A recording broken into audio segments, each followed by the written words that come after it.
Selamat pagi dan terima kasih kepada pemimpin puja.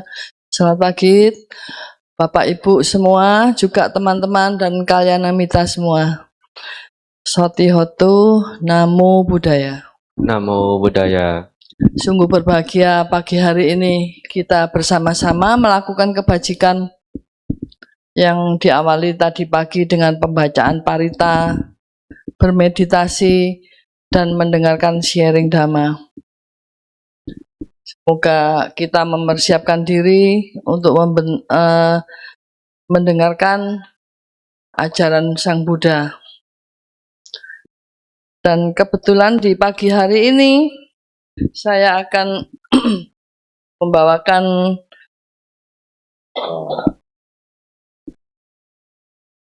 tema membangun karakter mulia. Di sini marilah kita sebelum mulai kita melekupkan kedua tangan kita untuk mengagungkan guru agung kita Buddha Gautama. Namo tassa bhagavato arahato sama sambuddhassa. Namo tassa bhagavato arahato sama sambuddhassa. Namo tassa bhagavato arahato sama sambuddhassa.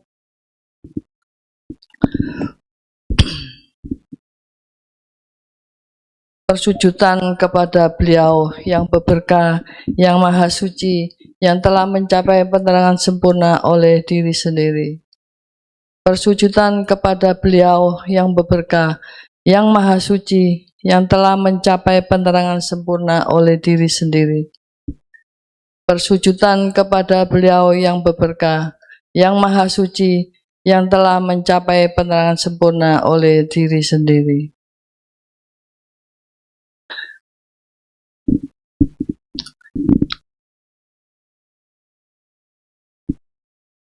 Jiwate wapi sapanyo, api wita karipaya, panyayo ca alapena, wita wapina jiwati. Diambil dari Kudaka Nikaya, Teragata syair ke-499. Orang bijaksana tetap hidup bahkan jika ia harus kehilangan harta bendanya. Tetapi orang yang memiliki harta benda tanpa kebijaksanaan, ia tidak hidup bahkan pada hari ini. Dan di pagi hari ini, Dhamma Desana yang akan saya sampaikan mengambil tema membangun karakter mulia. Di sini kita awali bahwa Sang Buddha telah mengajarkan kita bagaimana kita berlaku, bagaimana kita bersikap, dan bagaimana kita berpikir.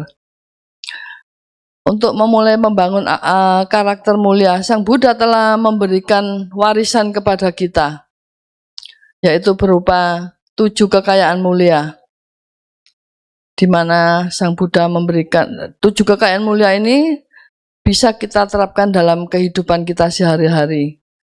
Dan Sang Buddha telah memberikan warisan yang begitu baik dan sempurna kepada Rahula, putra tunggalnya. Tahu kan ya Rahula ya, putra tunggal Sang Buddha. Kenapa Rahula? Padahal di dunia ini kan harta itu kan kekayaan ya, maksudnya kekayaan kan ada yang kekayaan duniawi ya, dan juga ada kekayaan spiritual. Tetapi kekayaan duniawi itu bisa hilang, habis sama sekali. Ya mungkin kena bencana alam, banjir, kebakaran, atau mungkin dari regulasi pemerintah sehingga merugikan kita semua. Itu dari kekayaan duniawi yang membawa efek dalam kehidupan kita.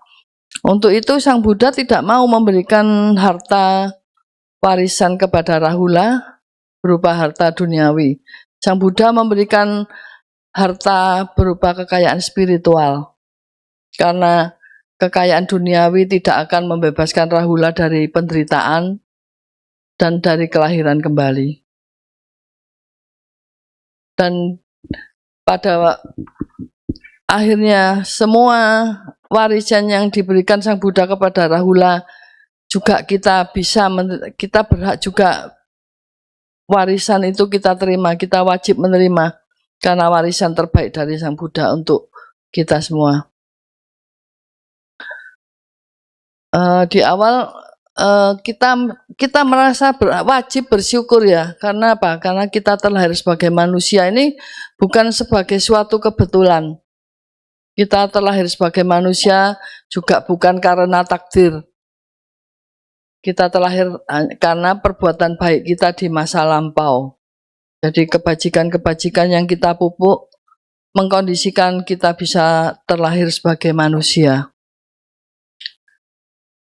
Bisa dibaca dalam Bala Pandita Sutta Majjhima Nikaya 129.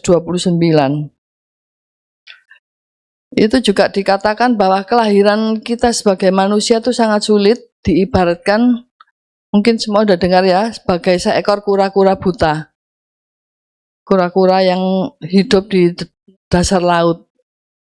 Dan kura-kura itu akan muncul ke permukaan laut setiap 100 tahun, 1 abad. Nah, pada saat itu kura-kura muncul, ada seseorang yang melemparkan gelang kayu gitu ya, dari arah utara ke selatan, dari barat ke timur, dan semuanya terterpa angin ya. Di mana kura-kura itu harus bisa memasukkan lehernya ke dalam gelang tersebut. Kan sulit ya Bapak Ibu ya. 1 ekor kura-kura harus bisa memasukkan lehernya dalam gelang tersebut. Itulah perumpamaan sulitnya kelahiran kita sebagai manusia. Untuk itu, Sang Buddha memberikan warisan kepada Rahula dan kepada kita semua yang berupa 7 kekayaan mulia. Dan diharapkan kita semua mau dan mampu menerima dan melaksanakan kekayaan yang Sang Buddha berikan kepada kita. Dalam Samkhita-dana Sutta Anguttara Nikaya 7/5 disebutkan bahwa ke-7 kekayaan mulia ini, yang pertama adalah kekayaan keyakinan atau Sada-danang. Kedua, kekayaan perilaku bermoral, Sila-danang. Ketiga, kekayaan mempunyai rasa malu, Hiri-danang. Dan keempat, kekayaan mempunyai rasa takut, Ottappa-danang. Kelima, kekayaan berupa pembelajaran atau Sutta-danang. Dan keenam, kekayaan kedermawanan, Cagga-danang. Ketujuh, kekayaan kebijaksanaan atau Panya-danang.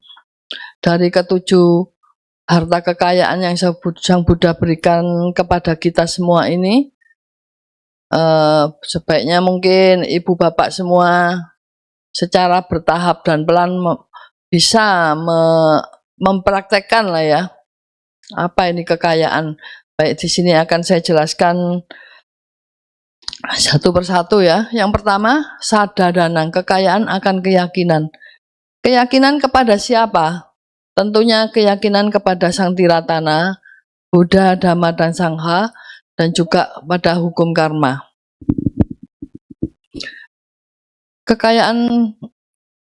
Keyakinan kepada Buddha, kita kan sudah tahu ya kualitas Buddha. Dan setiap hari mungkin ibu-ibu yang bapak yang rajin membaca Parita pasti membaca itu ya, Buddha Nusati, yang Itipiso. Nah, itu kan 9 kualitas luhur Buddha. Itu Itipiso Bhagawa Arahang Sama Sambuddho Nah, dan seterusnya. Itu 9 kualitas Buddha yang kita yakini atas pencapaian Sang Buddha. Demikian juga Dhamma. Dhamma dalam Dhammanusati juga jelas di situ bahwa Dhamma adalah ajaran-ajaran Sang Buddha yang telah diberikan kepada kita semua. Bagaimana kita menerima dan mempraktekkan Dhamma ajaran Sang Buddha. Sedangkan yang ketiga, Sangha, adalah para murid Buddha, yang dimana para murid ini mengajarkan kepada kita Dhamma-Dhamma, dan juga untuk melestarikan Dhamma ajaran Sang Buddha ini, para Sangha, para biku senantiasa tidak malasnya membabarkan Dhamma kepada kita semua. Semua demi, ya untuk siapa? Untuk kita semua kan. Semua diberikan Sang Buddha untuk kita semua. Dan keyakinan yang terakhir adalah keyakinan kepada hukum karma. Seperti kita tahu ya, kita umat Buddha pasti mengenal hukum karma. Kita juga tahu apa itu wipaka. Bahwa sejauh kita melakukan kebajikan, pasti akan berbuah kebahagiaan.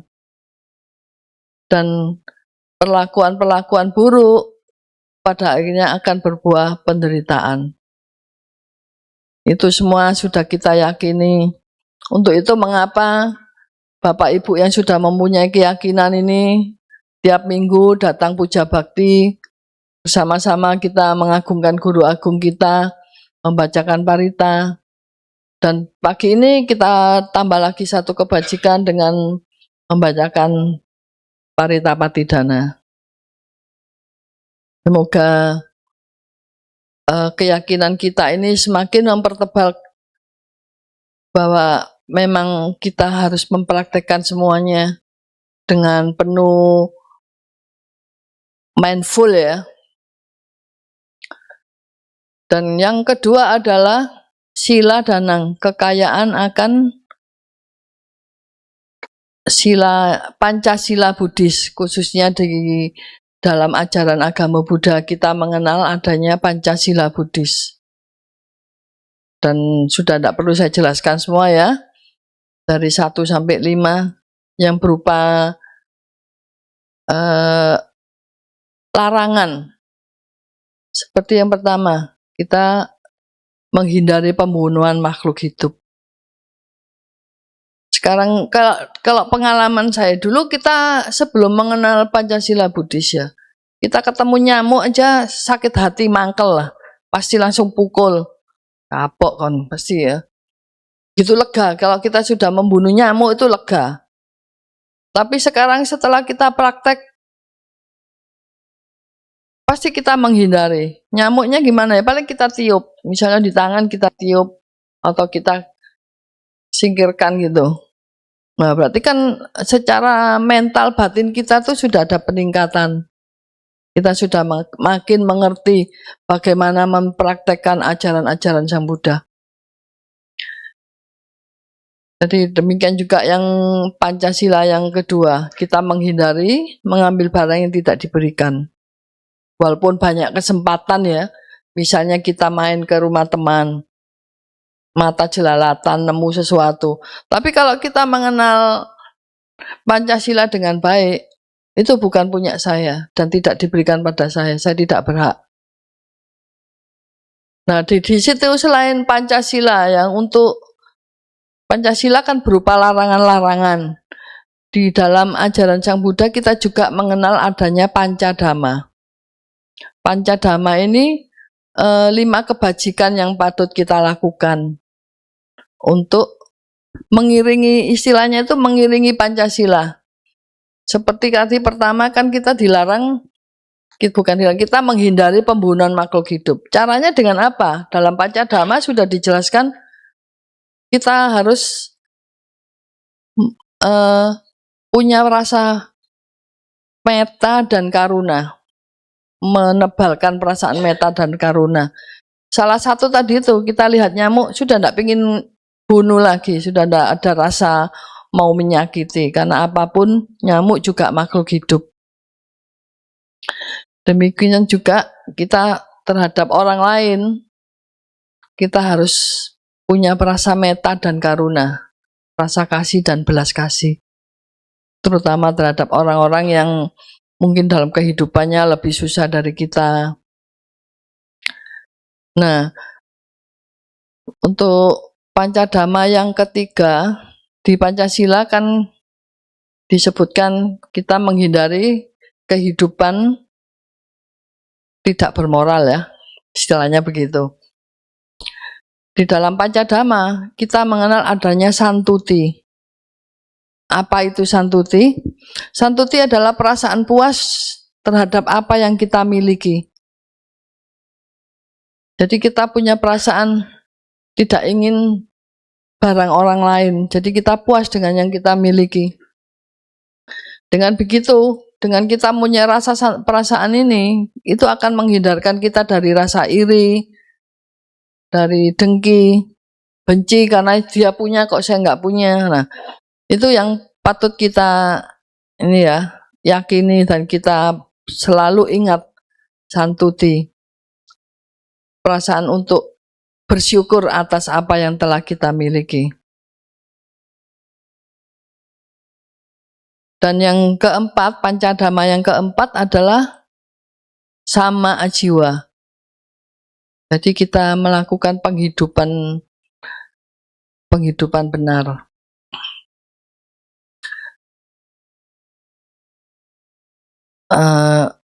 Maaf, maksud saya ini yang sama waca, bukan sama ajiwa, sama waca. Jadi kita tidak membiasakan diri untuk bergosip, kita melakukan ucapan yang benar, senantiasa kita berkata jujur, kita bisa berdamai dengan diri sendiri untuk menerima semua kondisi. Jangan terpengaruh dengan berita-berita sensasional dari internet lah, dari mana. Kita tetap harus punya keyakinan akan kebenaran dan kita punya dasar keyakinan. Untuk yang kelima, kita kan Pancasila yang kelima yang hindari minuman keras yang memabukkan, yang menurunkan kesadaran. Dalam Pancadhamma yang kelima, kita mengenal adanya sati sampajana. Sati sampajana itu adalah kewaspadaan. Jadi kita selalu waspada, kita konsentrasi penuh, sati sampajana ya. Jadi perhatian penuh terhadap apa yang kita lakukan, dan tujuan utamanya adalah menghindarkan kita dari hal-hal yang kurang berkenan. Seperti yang tadi ya, dalam Pancasila kan kita menghindari minum-minuman keras, karena semua efeknya tidak ada yang baik pasti. Makanya dari itu sampai diatur dalam Pancasila itu, karena tidak ada untungnya dalam kehidupan kita untuk melaksanakan itu.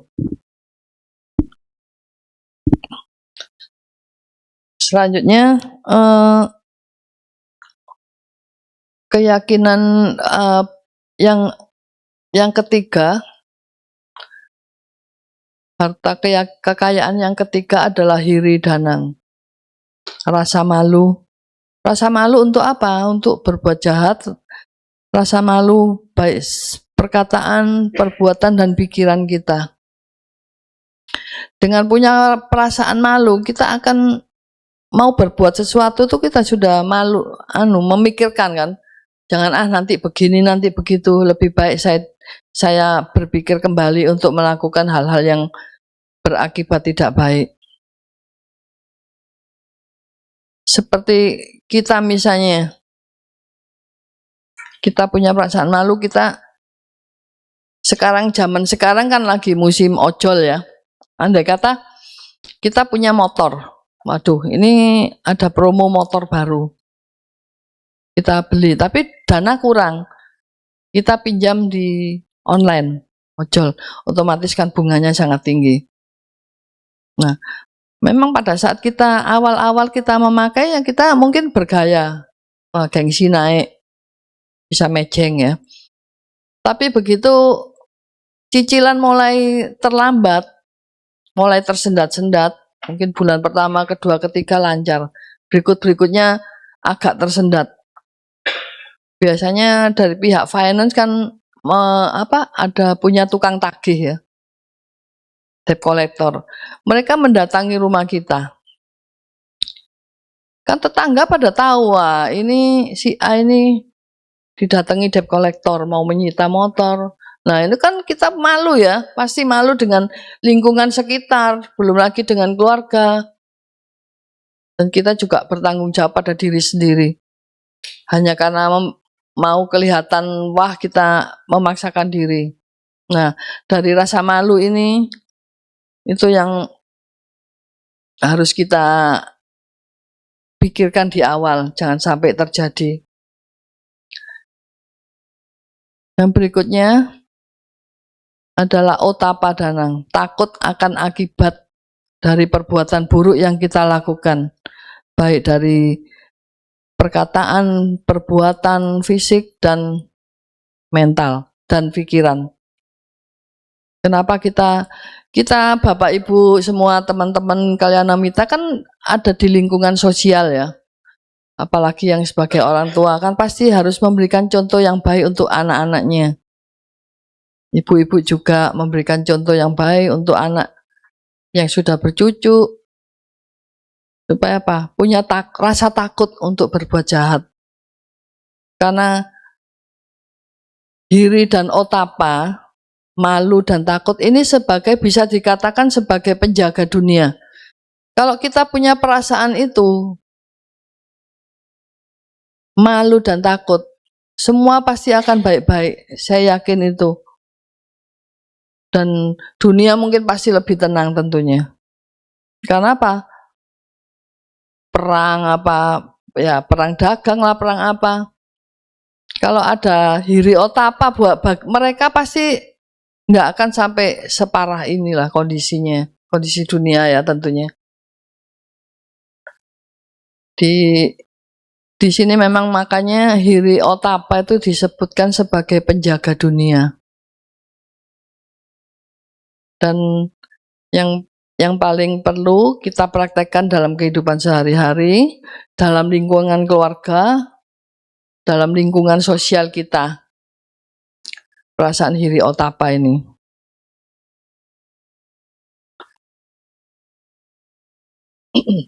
Dan yang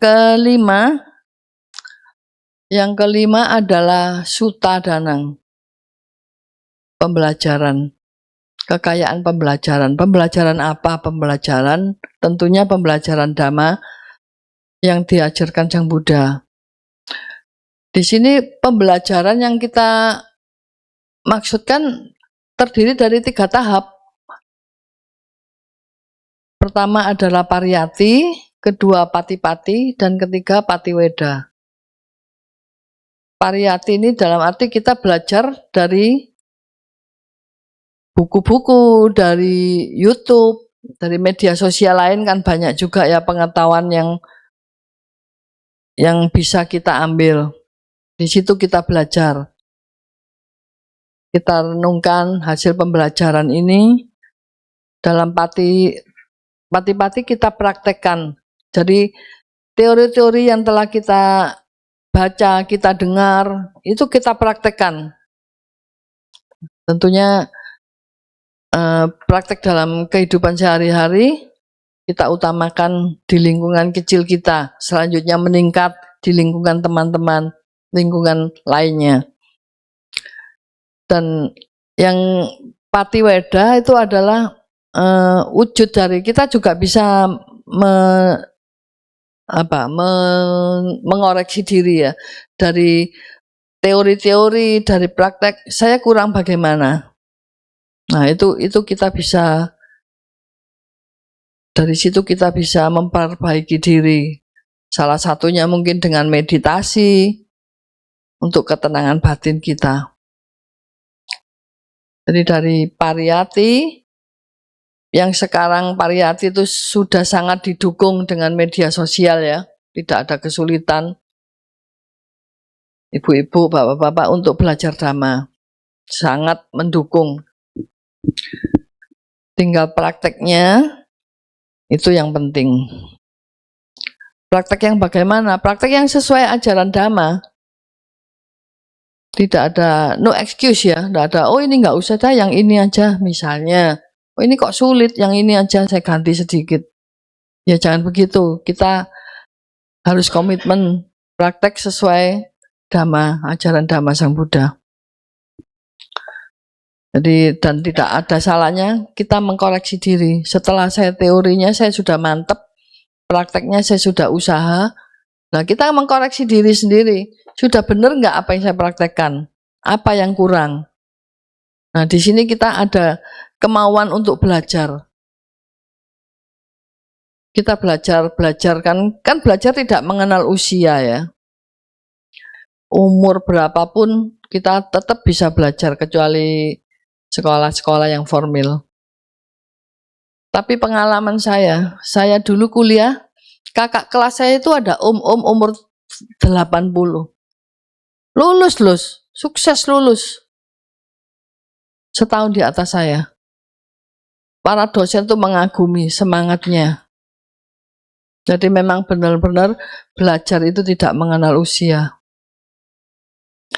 Oleh karena itu, kita yang masih mempunyai kemampuan, tinggal kita memupuk kemauan. Kemauan untuk membaca, ya semua juga untuk kebaikan kita kan. Dan tidak rugi kita belajar, pasti dapat ilmu yang kita dapatkan. Dan yang keenam adalah kekayaan kedermawanan, Cagadanang. Kedermawanan ini itu adalah sikap kita untuk mempunyai empati kepada orang-orang yang membutuhkan. Kan berdana ini kan bukan hanya berupa materi ya, berdana bisa berupa berdana tenaga, berdana pikiran. Itu semua tergantung dari kita. Dan berdana tidak dilihat dari kekayaan kita. Oh saya punya sekian, saya dananya sekian aja. Bukan seperti itu. Yang penting dari ketulusan hati. Walaupun hartanya banyak, tapi kalau nggak tulus, ya kurang ya. Artinya dananya itu kurang tulus. Kita juga membutuhkan kebajikan yang benar. Yang kita lakukan adalah sebuah kebajikan yang benar-benar. Kalau bisa kita memenuhi parami kita, walaupun bertahap, parami kita penuhi, 10 parami kita. Juga dalam berdana, kita itu juga termasuk latihan. Berdana itu latihan apa? Latihan melepas. Kita berlatih mengurangi kemelekatan. Misalnya aja contoh yang gampang, pakaian bekas. Kadang kita masih, waduh ini masih bagus sayang. Cari yang sudah sobek-sobek baru didanakan. Nah itu kan kesannya kan ketulusannya kurang, hanya ingin buang sampah kalau seperti itu. Saya rasa kalau memang kita ingin berdana pakaian bekas mungkin untuk bencana alam atau untuk apalah. Ya, sebaiknya kita juga mikir orang ini saya kasih ini, ya bisalah dipakai, masih layak. Seperti itulah dana yang sebaiknya kita berikan. Ini salah satu contoh aja ya. Berdana pakaian bekas itu kan banyak sekali ya sekarang dikumpulkan pakaian bekas untuk dijual dan dananya disumbangkan kemana. Jadi bukan dalam arti langsung pakaiannya diberikan pada orangnya. Nanti ada sekelompok anggota yayasan atau apa menerima pakaian bekas. Pakaian ini bukan untuk dipakai tapi untuk dijual. Uang hasil penjualan ini disumbangkan ke yayasan atau kemana untuk orang-orang yang membutuhkan. Jadi sekali lagi saya perlu ingatkan bahwa berdana itu bukan dilihat nilai besar kecilnya. Memang tetap kita lihat, tapi yang terpenting adalah nilai ketulusan. bahwa kita berdana ini tulus, bukan untuk membuang sampah seperti tadi contohnya ya. Saya berdana ini tulus dan tidak melihat saya punya sekian, nah, saya sekian aja. Nah, semua tergantung kita, tetap tergantung kita. Yang intinya dengan berdana ini kita mempunyai banyak manfaat. Kita bahagia, bisa menolong orang, dan orang lain juga bahagia, bisa meringankan penderitaannya.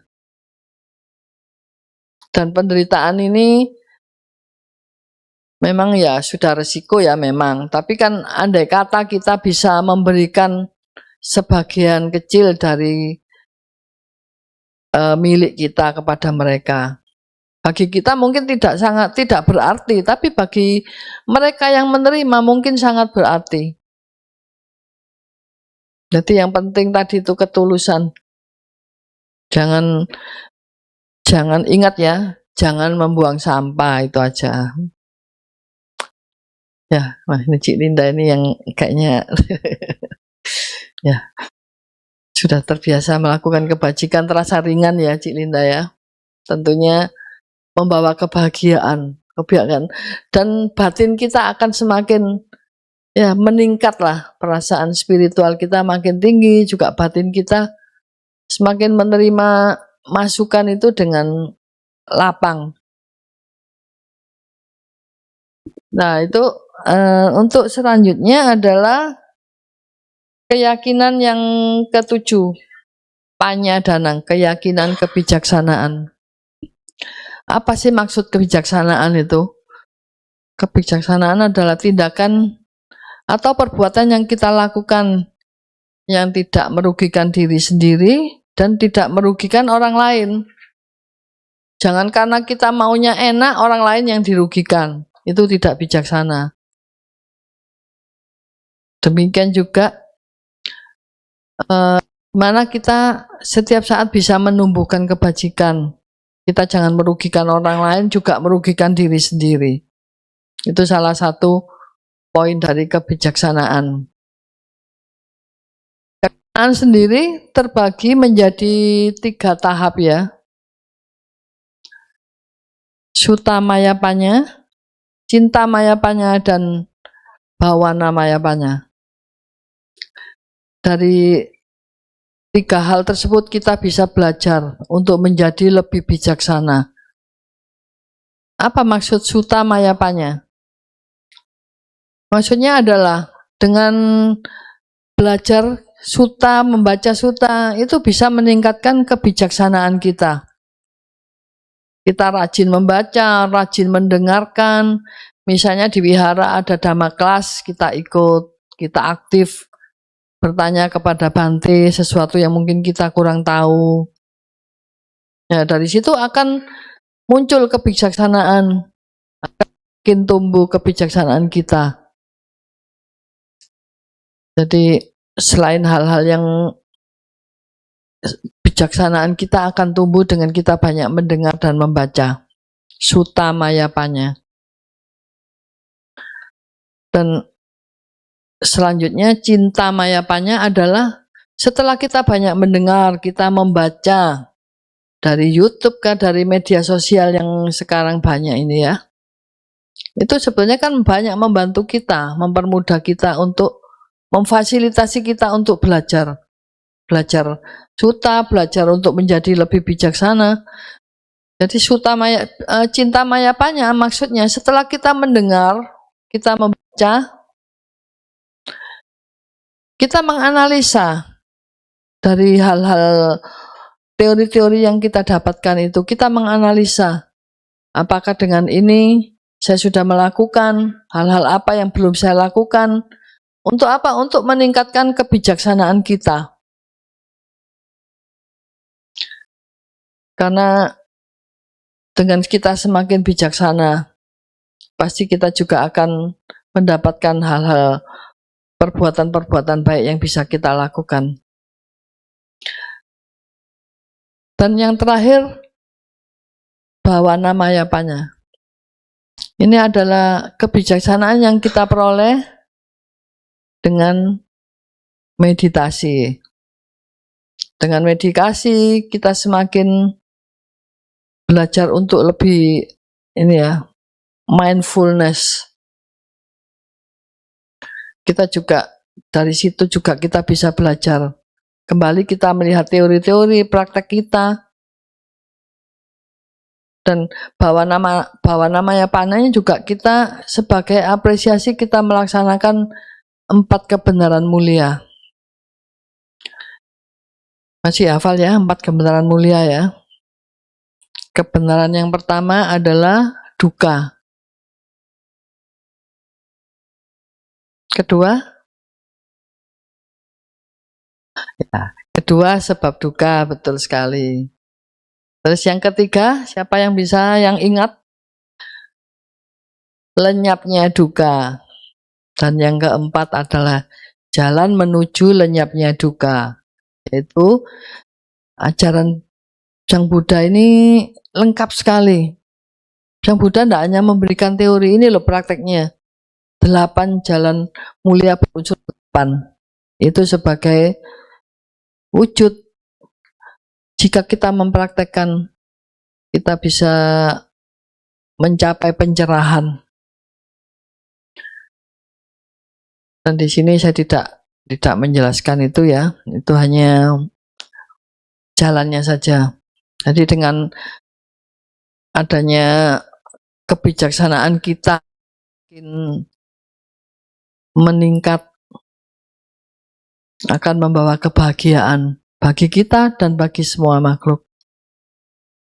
Diharapkan pada contohnya seperti ini, kalau tadi ya dari kebijaksanaan ya, Sutta Mayapanya, Cinta Mayapanya, dan Bhavana Mayapanya.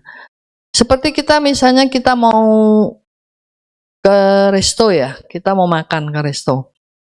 Kita masuk, pertama kan kita cari kursi dan duduk, disodorkan menu. Kita kan pelajari menunya. Sambil pasti sebelum kita pasti lihat kanan kiri tetangga. Wah, itu kayaknya cocok itu. Yang kanan ini kayaknya ini juga enak. Nah, kita mempelajari menunya. Apa yang menarik. Nah, berikutnya kita pesan ya, Cinta Mayapanya kita pesan. Saya milih yang ini. Tapi kan kita belum makan langsung. Kita milih, kita sudah mulai praktekkan. Saya milih ini, si ini milih ini. Nah, yang terakhir kita mulai makan. Setelah makanan keluar kita mulai makan. Nah, itu praktek secara langsung. Oh, seperti ini ternyata. Nah, ini hanya ilustrasi saja ya. Bahwa kebijaksanaan itu Cinta Mayapanya, Sutta Mayapanya, dan Bhavana Mayapanya bisa kita pelajari secara perlahan tapi pasti. Jadi saya rasa ini ya sudah tujuh kekayaan mulia sudah kan, tinggal kita praktekkan dalam kehidupan kita sehari-hari. Bapak Ibu, saudara-saudara kalian minta semua bisa mengambil apa yang saya paparkan di sini. Semoga bermanfaat. Jadi boleh saya simpulkan kembali. Yang pertama, sadadanang, dari keyakinan kita kepada Buddha, Dhamma, dan Sangha, juga kepada hukum karma. Yang kedua, sila danang adalah keyakinan kita untuk mempraktekkan Pancasila Buddhis dan Pancadhamma. Yang ketiga dan keempat, Hiri danang dan Otapa danang, di mana kita bisa mempraktekkan juga 3 inti ajaran Buddha. Banyak berbuat baik. Yang kedua, itu ya, banyak berbuat kebajikan. Ingat yang kedua.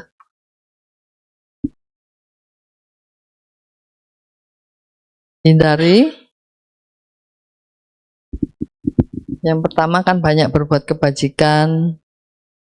Yang kedua, menghindari kejahatan. Jadi setelah hiri dan otapa, kita tadi juga harta yang keempat adalah sutta ya. Kita banyak belajar untuk meningkatkan kualitas diri kita. Yang keempat, jaga kedermawanan. Oh, yang kelima sutta tadi ya, kelima sutta danang. Tadi kan hiri otapa 34, yang kelima sutta. Kita banyak belajar sutta, banyak mempraktekkan juga, dan tetap kita harus sebisa mungkin setelah belajar, setelah praktek, kita koreksi diri, sudah benar nggak apa yang saya lakukan. Dan saya himbau kalau ada dhamma kelas, ikut. Itu karena juga meningkatkan kualitas pengetahuan kita. Ya. Yang keenam, cagadana, kedermawanan. Ya, sekali lagi saya ulang, kedermawanan ini bukan dari materi saja. Tenaga dan pikiran, misalnya di wihara lagi ada kegiatan bersih-bersih rupang, mau waisak ini. Ya kita hadir, kita ikut. Dan ini kebetulan juga Edaka lagi bangun. Ya, yang Cagadanang. Kita harapkan juga ini juga suatu kebajikan yang sangat bagus. Tawaradana, dana untuk jangka panjang.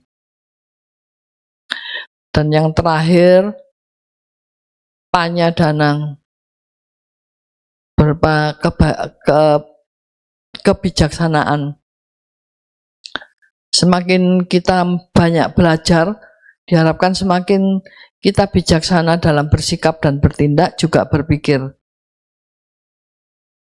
Demikian yang bisa saya sampaikan pada siang hari ini. Semoga bermanfaat dan meningkatkan kualitas kita. Sabe sata bhavantu sukitata. Semoga semua makhluk berbahagia. Sadu, sadu, sadu.